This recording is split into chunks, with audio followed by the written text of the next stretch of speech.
And যথেষ্ট পরিমাণ ছায়া পড়ে আসলে এই রাস্তায়, সো বেশ আরাম লাগতেছে।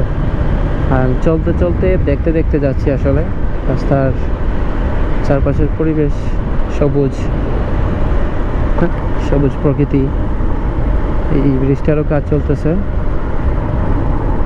এটার বামে রাস্তা করা দিচ্ছে।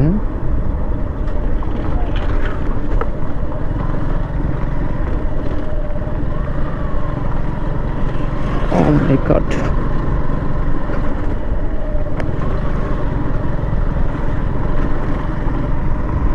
So রাস্তার কন্ডিশন অনেক